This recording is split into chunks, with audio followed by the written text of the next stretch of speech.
Where's Christopher going? Heaven or hell? We're finding it right now. It is season 2, episode 9 of The Sopranos. From where to eternity. And we are here at Fog Entertainment, ready to review it. Goddamn right, Christopher Moltisanti's clinging for his life in a hospital ICU. Did you think he was going to die here? Did you think with the removal of his spleen, we were going to see the removal of Christopher Moltisanti? Well, I tell you what, I didn't even think he was going to get shot last episode. And again, I think it just sums up how this show's pacing is completely off. 1 minute, Christopher and these guys are tight as fuck. You know, well, Christopher's our man, and we're running together, we're doing jobs together. And then Furio takes like an extra, 20% from them, and they automatically, the conclusion they come is, right, we need to kill Christopher. Yeah. I mean, where's the logic here? Why wouldn't they even hash it out with Christopher first? It just made no sense to me. Like, would they not say, yo, Chris, you said we're guaranteed this, then this came out of our end? Then if Christopher gave them like a backhand comment, yeah, well, use our smucks or whatever.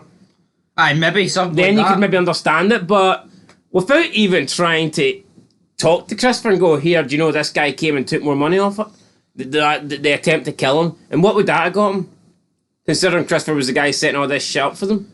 Would have got them nowhere. I know, say Christopher's dead and both of them are alive, what?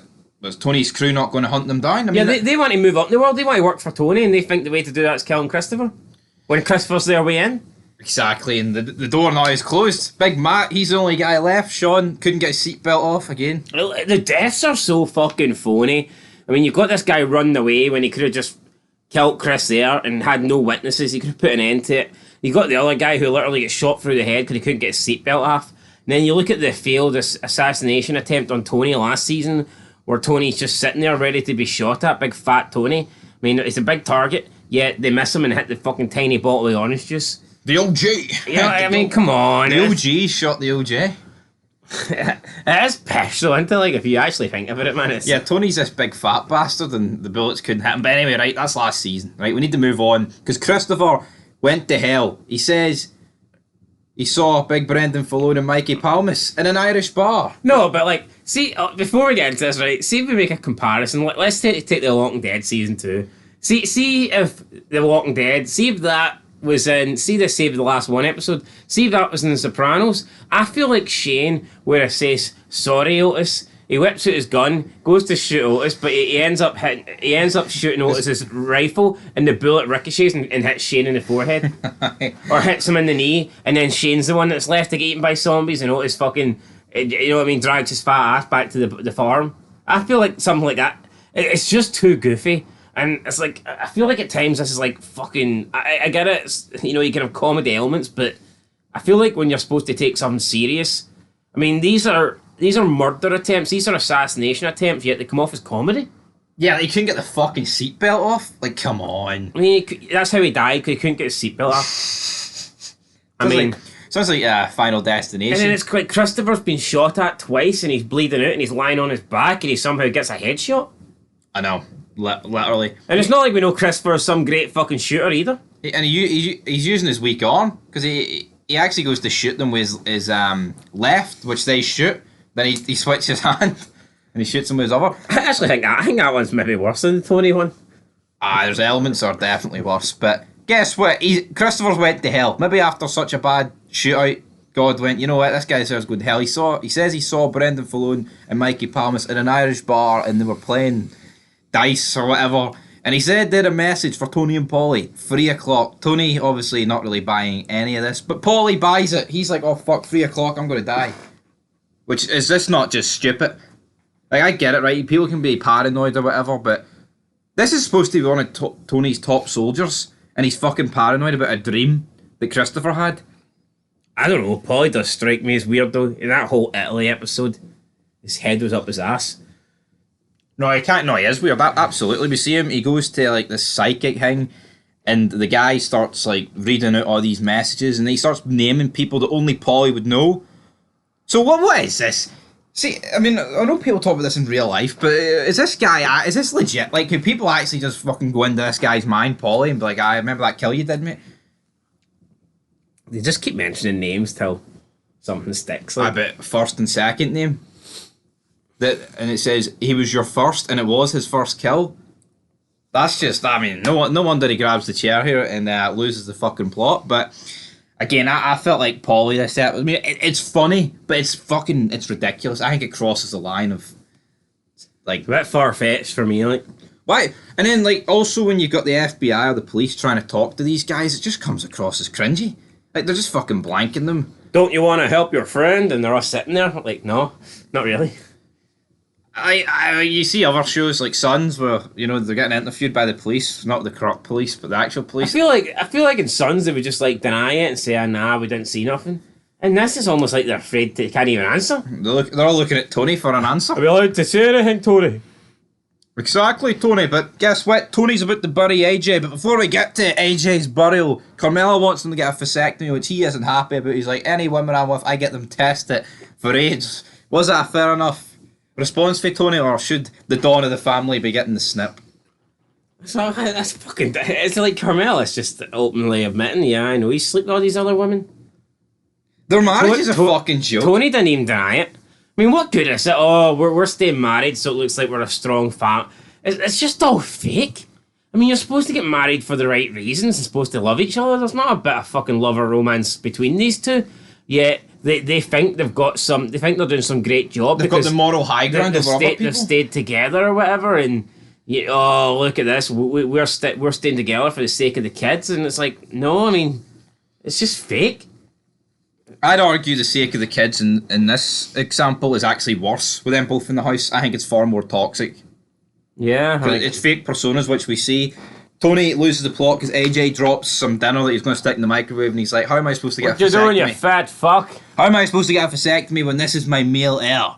And AJ, obviously, 2 episodes ago, he's praising Satan. This episode, it seems like he's back to season 1 mode. Just an innocent little shitebag kid. So yeah. What is it? Would it not have been better if Tony said this and he went, I don't believe in God, Daddy. Or some shit like that. Aye, well, maybe. Well, what do you make of this, though? And then Tony apologises to him. Like, Yeah, I didn't mean it, it was just anger. You want some pizza?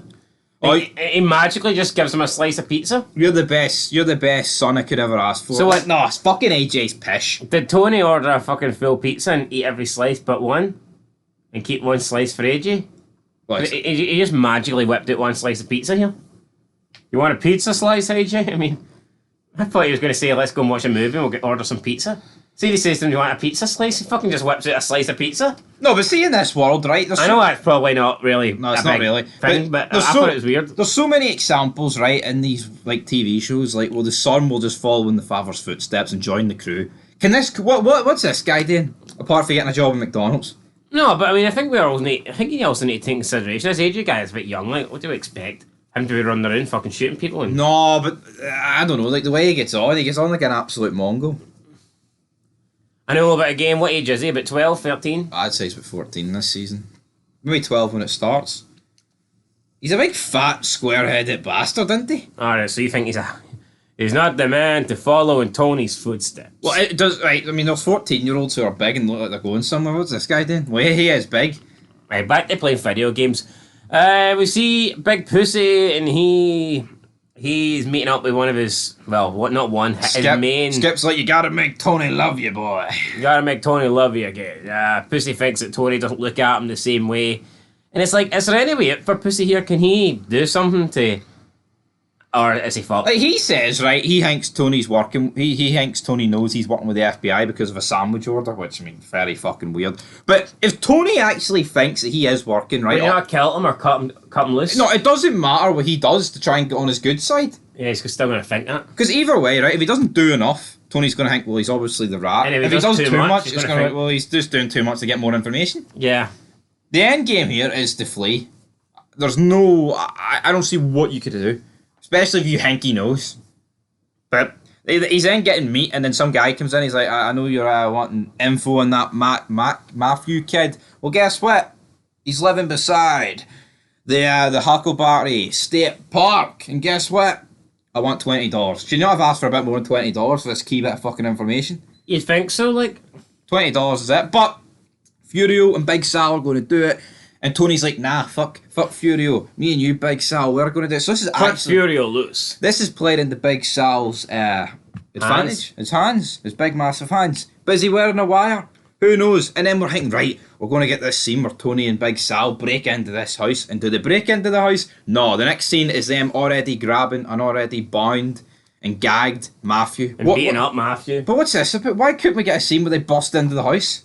Yeah, it's not very fucking good, is it? Like, I mean... Like, I'm not saying we're going to expect this Matthew guy to drop these two, right? But at least it would add something to the fucking episode. Yeah, it gives a bit more action. Gives the chase. They interrogate him a little bit. He blames it all on his friend Sean. He says, "Oh, Sean." And I thought he was going to mention Richie Aprile. Well, he did say they went to Richie, and then Richie was like, He never said that sitting here. He did. He never mentioned Richie Aprile. Well, you need to rewatch the fucking scene. Then he did. He said he says I went to Richie after, but he chased me because he had nothing to do with it. That's what he said. Fair enough. Yeah. I must have missed that bit.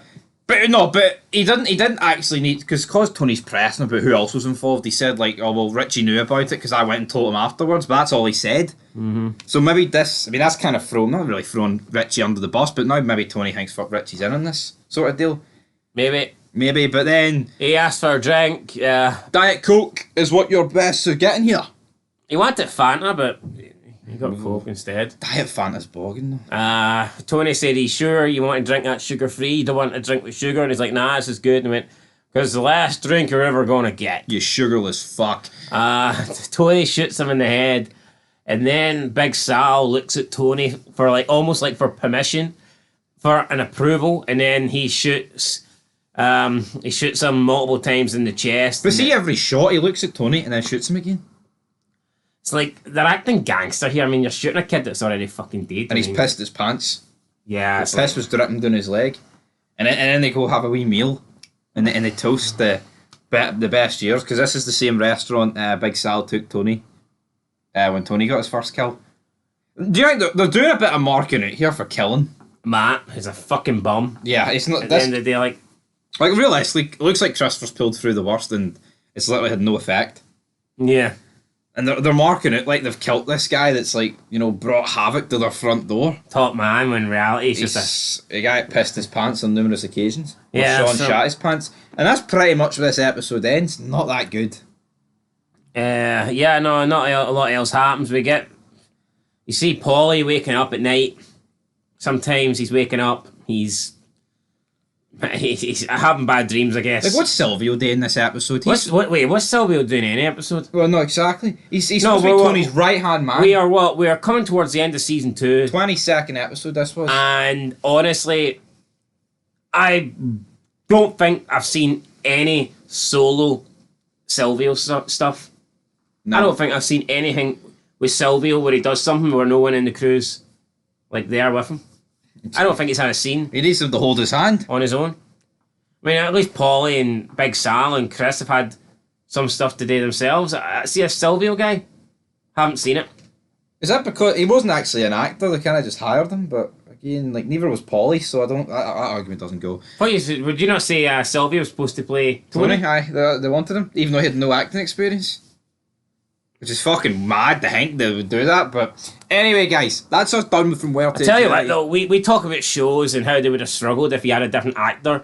Now we can say that Clay not being played by Ron Perlman in Sons of Anarchy would have been a big blow to Sons. Wish he would have, but I think if James Gandolfini didn't play Tony, then this should be shit. And San Defente, or whatever his name is, played. It would have been Stephen Van Zandt. Maybe that Silvio guy's good and we've just not seen enough of him. But I just couldn't imagine if he was the main guy and all the screen time on Tony this guy is getting. Because I've just seen... And then they pull me back in. I'm pulling this episode off. What are you rating it? A 5 out of 10. 5 out of 10. I'm gonna give it a 5. I feel like it started promising, it was direct aftermath of Christopher getting shot, and then it just went really shit. I don't know, it just turned the whole Matt thing I feel like could have been done so much better. Instead of here, the first time in the show, they've caught up to these guys that have tried to kill him. And but it's the same when they tried to kill Tony in the first season. They just started killing Junior's guys with no build up. It was just bang, fish out the fish head, boom. Mikey's going for a run, kill. and then they go to kill Junior, but the FBI intervene. So anyway, guys, I'm going to get a 5-2. Next up is episode 10. Don't even know what the name of it is, but who really gives a shit, man? Christopher, will he be at a hospital? He probably would, but he's minus his spleen. Do you know you don't even need your spleen? Well, The liver can do all the functions that the spleen can do. Kind of fucking pointless, isn't it? May as well take it out and sell it. Exactly. But anyway, till then, peace.